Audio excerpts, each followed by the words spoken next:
গরম হোক বা ঠান্ডা এমন সুস্বাদু মজাদার খাবার সব দিনেই খেতে ভালো লাগে। হ্যালো এভরিওয়ান, ওয়েলকাম নতুন ব্লগে। সবাইকে জানাচ্ছি নমস্কার ও আদাব। তো এই যে আজকের ব্লগটা সকাল সকাল স্টার্ট করেছি।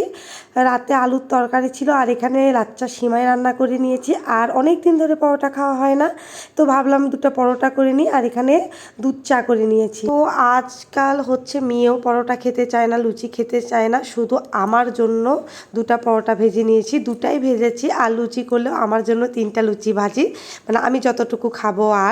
আর মেয়ে আর মেয়ের বাবা ওরা ভাত খাবে, তো প্রতিদিন ডিম ভেজে দিই হয়তো, আর মেয়েকে ডিম সিদ্ধ দিই, আর ছেলেও একটা ডিম সিদ্ধ খায়। তো ওদের জন্য এই খাবারগুলো রাখি। আর আমি তো বরাবরই ভাত খেতে পারি না সকালে, মানে মাছ মাংসও যদি হয় তাও আমি খেতে পারবো না সকালে ভাত। তো যাই হোক, সকালে খাবারটা খেয়ে নিলাম। আজকে রান্না করব শিং মাছ। তো শিং মাছটা রান্না করব আমি মিষ্টি কুমড়ার ডাঁটা আলু দিয়ে, আর এখানে মিষ্টি কুমড়া পাতা ছিল সেটা ভর্তা করব। আর এদিকে ভাতও বসিয়ে দিয়েছি। আমি প্রথমে ভাতটাই বসিয়ে দিই, ভাত বসিয়ে দিয়ে অন্যান্য কাজগুলো করি। তো আমার গাছে এত এত পরিমাণ মানে শাক হয়েছে, মানে মিষ্টি কুমড়া শাক, কিন্তু লাউ এমন একটা ধরে না। লাউ ধরলে সে লাউগুলো খুব একটা বড় হয় না আর ভালো হয় না, ভিতরে পোকা হয়। এই জন্য আমি আমার গাছের শাক পাতাগুলোই খেয়ে নিই। তো যাই হোক, এখানে আমি মিষ্টি কুমড়ার পাতাগুলো একটু ভাপিয়ে নিলাম, তারপরে বেশি পরিমাণে রসুন, পেঁয়াজ আর কালো জিরা আর কাঁচা লঙ্কা দিয়ে এটাকে একটু ভেজে নেব। আর এদিকে ফ্রিজে কাঁচা লঙ্কা আনতে যে দেখি টমেটোগুলো একেবারে পচে যাচ্ছে, তো ভাবলাম একটু চাটনি করে নিব। আর এদিকে দেখো, পেঁয়াজ রসুনগুলো ভেজে নিয়ে আমি শাক দিয়ে দিয়েছি, আর এখানে কিন্তু টমেটোর চাটনিও করে নিচ্ছি। আর এদিকে কিন্তু ভাজা হয়ে গিয়েছে, এখন এগুলো বেটে নিব। আর এদিকে পাতলা টকও করে নিয়েছি। এই গরমে একটু টক ভালো লাগে, আমের টক হলে বেশিই ভালো লাগে। তো যাই হোক, এখানে আমি এখন ভর্তাগুলো বেটে নিব। আর মিষ্টি কুমড়ার চাইতে আমার মনে হয় যে লাউ পাতার ভর্তাটা বেশি মজা লাগে। তো আমি এই ভর্তাটা করতে চাই নাই, তোমার দাদা আর কি ছাদে থেকে আমাদের গাছ থেকে অনেকগুলো আর কি আগাডোগা কেটে নিয়ে এসেছে, আর কি শিং মাছ দিয়ে রান্না করে খাবো তাই বলেছিলাম বলে। তো সেখানে অনেক অনেক কচি কচি পাতা ছিল, তো আমি ভাবলাম যে আজকে একটু ভর্তা করে নিই, খেতে আর কি ভালো লাগবে। তেমন কিছু আর রান্না করব না। আর আমার কিন্তু ব্লেন্ডার আছে, কিন্তু ব্লেন্ডারের চাইতে পাটায় বাটা ভর্তাটায় মনে হয় যে বেশি ভালো লাগে। আর ঝালের পরিমাণ কম দিয়েছি, শুকনো লঙ্কা দিলেও হতো, কিন্তু এত ঝাল গরমের মধ্যে খেতে আর ভালো লাগে না। তো আমি এখানে লবণ আর সরিষার তেল অ্যাড করে সুন্দর করে মাখিয়ে নিলাম। কি যে মজা হয়েছিল ভর্তাটা, মানে খুব মজা হয়েছিল খেতে।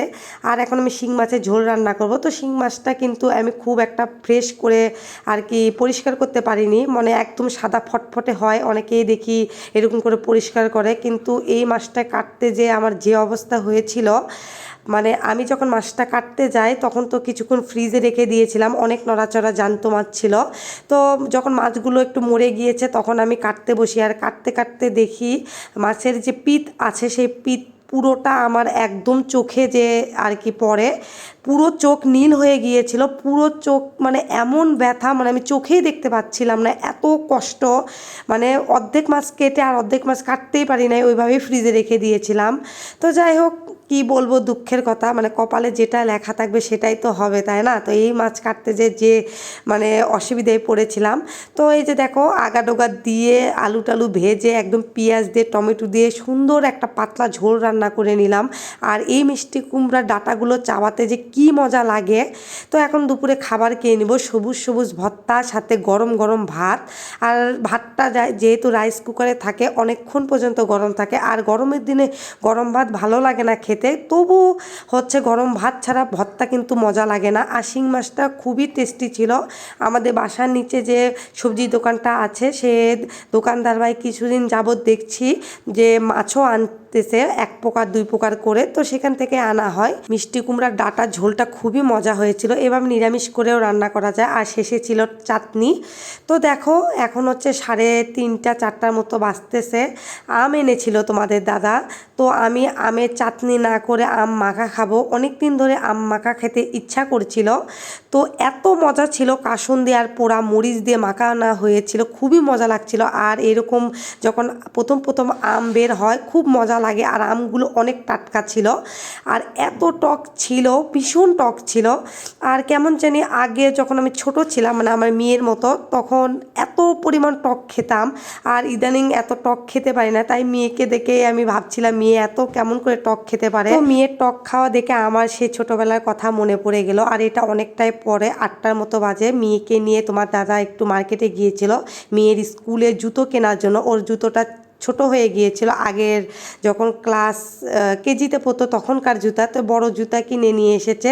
আর তোমার দাদাকে আমি বলেছিলাম একটা আকবরিয়া থেকে একটা ছোট কেক নিতে। আর আমার বাসায় মাঝে সাঝে এই কেকগুলো আনা হয়, মানে আকবরিয়ার কেকগুলো যে এত মজা, এত মজা, ভীষণ মজা। আর আমার হাজব্যান্ড মানে তোমাদের দাদা এত ভালো, তার কাছে আজ পর্যন্ত আমি যেটা খেতে চেয়েছি সে সব সময় সেটাই আমাকে এনে দেয়।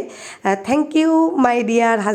আরও অসংখ্য প্রণাম আর ধন্যবাদ জানাই স্বয়ং ঈশ্বরকে, যিনি আমাকে এত ভালো একটা হাজব্যান্ড দিয়েছে, যার কাছে কোনো দিন কোনো কিছু না আবদার করতে আমি পেয়ে যাই, তাকে বলতে হয় না, আর বললে তো অবশ্যই পাবো। আর কেকগুলো যে কি বলবো, এত সফট, এত নরম, আর অনেক কম প্রাইস, মাত্র 300 টাকায় এই ছোট্ট কেকটা। আর আমার ছেলে তো এসব খাবে না, আমরা মা আমি আর হাজব্যান্ড মিলে কেকটা অর্ধেকটাই শেষ করে দিয়েছে আনতে আনতে। এই কেকটা তোমরা একা বসে মানে 10 মিনিটের মধ্যে খেতে পারবা, এত নরম তুলতুলে আর এত সফট, এত ক্রিমি, খুবই মজাদার কেক। তো এখন তোমাদের মাঝে আমি একটু ঠিকানাটা শেয়ার করি, এই বক্সে লেখা আছে। তো যাই হোক, আজকে ভিডিও এ পর্যন্তই রাখছি। সবাই ভালো থাকো, আর ভিডিওটি ভালো লাগলে লাইক কমেন্ট শেয়ার দিও, পেজটি ফলো দিও, পাশে থেকো। টাটা।